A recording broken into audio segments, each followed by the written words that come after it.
Budget seeks $1.6 billion for bricks and mortar for border wall. President Trump's 2018 budget plan would set aside $1.6 billion on bricks and mortar for a border wall, CNN reported Tuesday, an amount that's likely to fund only a small part of the wall Trump envisioned on the campaign trail. The spending proposal is largely in line with Trump's request for $1 billion in 2017 to begin construction on his long-touted wall. That request ultimately failed in Congress last month amid a scurry to pass a spending package. The requested $1.6 billion would likely only cover a few dozen miles of wall along the southern border, according to CNN. The $1 billion request in 2017 was expected to pay for just 62 miles of barrier, including 14 miles of replacement fencing.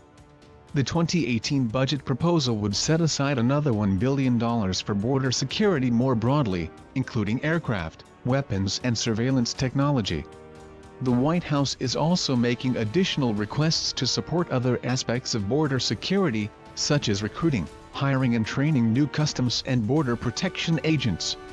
On the campaign trail, Trump vowed to build a massive wall between the U.S. and Mexico as a bulwark against illegal immigration and drug trafficking. But the project, according to some estimates, would cost tens of billions of dollars. Trump has insisted that Mexico will foot the bill for the barrier, but the country has fervently rejected that notion. Yates told White House Counsel about Flynn so you can act. Former Acting Attorney General Sally Yates said she warned White House Counsel Don McGahn about former National Security Advisor Michael Flynn so that the Trump administration could act. We had just gone and told them that the National Security Advisor, of all people, was compromised with the Russians, and that their vice president and others had been lying to the American people about it, Yates said in lengthy New Yorker interview published Monday.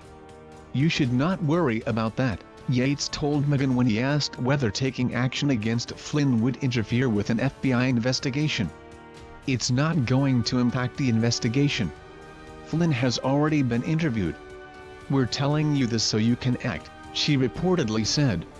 Yates said she declined to answer when McGahn asked her in January whether Flynn should be fired.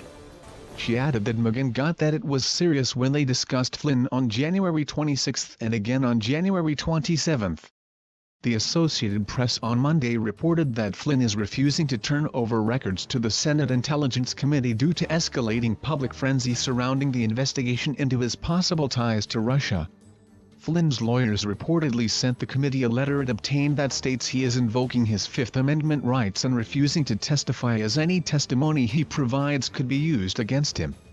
The letter also mentions the Justice Department's appointment of a special counsel overseeing the investigation of possible ties between President Trump's 2016 campaign and Russia. Flynn previously offered to testify before the Senate and House Intelligence Committees in exchange for immunity, but neither panel accepted his offer. The former National Security Advisor was fired in February for reportedly misleading Vice President Pence and other White House officials about conversations with Russian Ambassador Sergei Kislyak. Podesta, Trump adopted most of Putin's foreign policy. President Trump was aided by Russia in the 2016 campaign because he adopted most of President Vladimir Putin's foreign policy, Hillary Clinton's former campaign chairman charged Tuesday. Speaking at a Washington Post event, John Podesta said Russia's initial motive for interfering in American elections was to disrupt the democratic process. But as Trump's positions aligned with Putin's, Russian operatives pivoted to directly attack Clinton, Podesta said. As the U.S. government said, what started as a program to undermine the faith in democratic institutions, the faith in the electoral process, became and morphed into a program to damage and weaken Secretary Clinton, he said. Podesta said the Russians wanted to see a weakened Clinton come into office, but eventually saw the potential in actively backing Trump.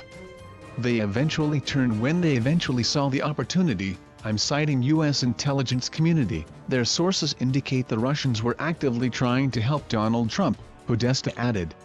There's a good reason for that, Podesta said, citing his view that Trump's foreign policy aligns with Putin's.